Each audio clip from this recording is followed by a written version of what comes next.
জুলাইয়ের আন্দোলন, 5ই আগস্টে ফ্যাসিবাদের পতন।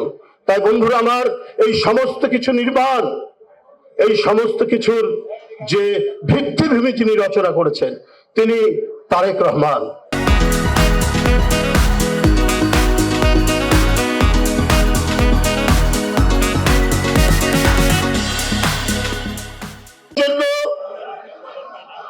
জাতির যে কল্যাণের জন্য মুক্তির দিশারি হিসাবে আপনার সন্তানেরা, আপনার প্রিয়জনেরা জীবন দিয়েছেন।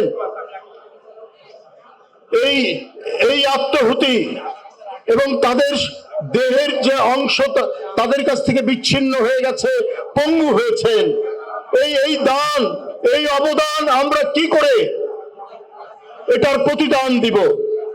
কি করে? এটার কোনো প্রতিদান হয় না। সামান্য কয়টি টাকা এটা প্রতিদান হতে পারে না। সামান্য আপনাদের কাছে গিয়ে সান্ত্বনা দেওয়া এটা প্রতিদান হতে পারে না। কিন্তু আমি এইটুক বলবো আপনাদের কাছে, আপনাদের প্রতিটি মুহূর্ত, আপনাদের প্রতিটি মর্ম জ্বালা, আপনাদের বেদনা, আপনাদের আরতি, আপনাদের বাড়িতে বাড়িতে যে মর্শিয়া, এই প্রত্যেকটির সাথে বিএনপি এবং তার চেয়ারম্যান সব সময়ের জন্য নিবিড়ভাবে সংশ্লিষ্ট রয়েছেন। এটাই সবচাইতে বড় বিষয়, এটাই সবচাইতে আমি মনে করি সবচাইতে কাছে থাকা, সবচাইতে বড় কাজ। আমি আমার ভাবি সামান্য মানুষ, আমি আমার কথা দিয়ে, আমি আমার শব্দমালা দিয়ে আমি আপনাদের সান্ত্বনা দিতে পারবো না, আপনাদের মহিমামণ্ডিত করতে পারবো না। আমি শুধু জাতীয় কবি কাজী নজরুল ইসলামের একটি কবিতা দিয়ে আপনার সন্তান, আপনার প্রিয়জন, জুলাইয়ের গণ অভ্যুত্থানে যারা পৃথিবী থেকে চলে গেছেন তাদের সম্পর্কে শুধু একটি কথাই বলবো, বলবীর চির উন্নত বংশীর। আপনার সন্তানের মাথা চির উন্নত, আপনার সন্তান এই জাতির, এই দেশের, এই সময়ের সর্বশ্রেষ্ঠ বীর। তারা, তাদের আত্মদান, আপনাদের যে কষ্ট, আপনাদের কান্না আমি জানি গুমড়ে গুমড়ে মরছে, কিন্তু আপনাদের এই কান্না, এই কষ্ট, আপনাদের হৃদয় নিংড়ানো যে আকুতি, এর চাইতে বড় বিষয়টা হচ্ছে ওরা এই জাতির মুক্তি দিয়েছে। আগে একটি অনুষ্ঠান থেকে বাইরে বেরিয়ে গেলে সবসময় আতঙ্ক, সবসময় ভয়, আমাকে টিভি পুলিশ ধরবে কিনা, আমাকে গোয়েন্দা পুলিশ আক্রমণ করবে কিনা, এই ধরনের একটি আতঙ্কের মধ্যে থাকতাম। কিন্তু আজকে সেইখান থেকে নিঃশঙ্ক চিত্তে আজকে বাইরে বেরোতে পারি, কথা বলতে পারি, কোন সভায় বক্তব্য রাখতে পারি। এটার অবদান তো আহনাফ, এটার অবদান তো আবু সাইদ, এটার অবদান তো মুগ্ধ, তাদের অবদানেই তো আজকে এই জিনিসটি আমরা পেয়েছি।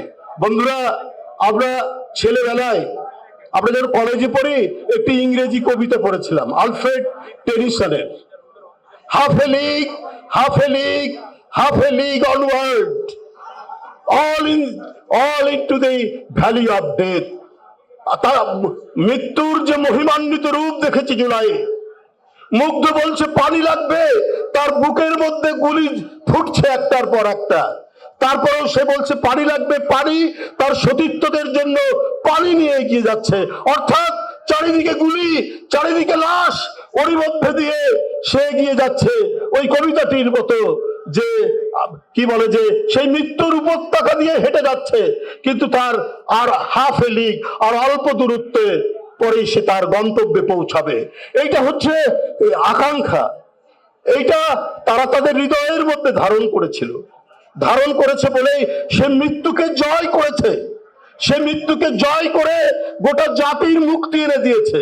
তাই আপনাদের কষ্ট, কান্না, এটা হয়তো আপনারা বাবা মা, আপনারা হয়তো আপনাদের সন্তান বা কারো স্বামী নিশ্চয়ই কষ্ট লাগার কথা, কিন্তু আপনাদের গর্বের বিষয়, গৌরবের বিষয়, আপনার সন্তানেরা গোটা জাতিকে এই মুক্তি দিয়েছে। আজকে এই যে সময়টি যেতে গেছে, যখন এই আন্দোলন শুরু হয়, কোটা বিরোধী আন্দোলন, দেখুন এই আন্দোলনের প্রতিটি সময় থেকে আমাদের চেয়ারম্যান সাহেব নিবিড়ভাবে সম্পর্কিত। তখন আমি প্রেস কনফারেন্স করতাম, দলের কর্মসূচি জানাতাম। উনি লন্ডন থেকে বলে দিতেন যে আজকে এই বৈষম্য বিরোধী ছাত্র আন্দোলনে ওরা কমপ্লিট শাটডাউন ডেকেছে, এটাকে সমর্থন দেন বিএনপির পক্ষ থেকে। এটা কে বলেছেন? তারেক রহমান বলেছেন। তার নির্দেশে লুকিয়ে লুকিয়ে বিভিন্ন বাড়িতে, কখনো বগলের নিচে ল্যাপটপ নিয়ে সেখানে টাইপ টুইপ করে কথা দিয়ে তারপরে সেই কর্মসূচি ঘোষণা করছে, অথবা বৈষম্য বিরোধী যারা আপনারা আন্দোলন করছেন তাদের সেই কর্মসূচিকে সমর্থন দিচ্ছি তারেক রহমানের নিতে। কদিন আগে আমি শুনেছি কেউ কেউ বলেছেন যে তারেক রহমান সাহেব 17 বছর হয়তো অনেক কিছু দেখেননি। উনি যা দেখেছেন আমরা দেশে থেকেও সেটা দেখিনি, এটাই অত্যন্ত বাস্তব সত্য কথা। উনাকে ফ্যাসিবাদ শেখ হাসিনার সর্বপ্রথম শিকার তো তারেক রহমান, তার পরিবার এবং তার মা। তার মা কি একটা ধ্বংসস্তূপের মধ্যে তাকে বছরের পর বছর জেলে আটকে রাখেনি? তার চোখে অপারেশন ছিল, তিনি 2017 কেবল তিনি চোখে অপারেশন করে, সেই যে ভাবি এখানে বসা আছেন তিনি ডাক্তার, তিনি জানেন। সেই চোখে অপারেশন নিয়ে ওই ধ্বংসস্তূপের জেলখানায় চারিদিকে ধুলো উঠছে, বালি উঠছে, সিমেন্ট উঠছে, ওর মধ্যেই তাকে থাকতে হয়েছে। গোটা জাতির বেদনাকে নিজের হৃদয়ের মধ্যে ধারণ করে দেশনেত্রী বেগম খালেদা জিয়া শুধু গণতন্ত্রের মুক্তির জন্য, গণতন্ত্রকে পুনঃপ্রতিষ্ঠার জন্য তিনি বছরের পর বছর কারাগারে থেকেছেন। গোটা জিয়া পরিবার এক ভয়ঙ্কর ফ্যাসিবাদের নিপীড়নের মধ্যে, এক ভয়াবহ অক্টোপাসের জালের মধ্যে বন্দী থাকতে হয়েছে তাদেরকে, এবং তারা থেকেছেন আন্দোলনের মধ্যে দিয়ে মাঠ প্রস্তুত করেছেন। এবং আপনাদের বলে রাখি, এই যে কোটা বিরোধী আন্দোলন, এটার প্রথম শব্দ যিনি উচ্চারণ করেছেন, যার কণ্ঠ থেকে প্রথম উচ্চারিত হয়েছে, তিনি তারেক রহমান।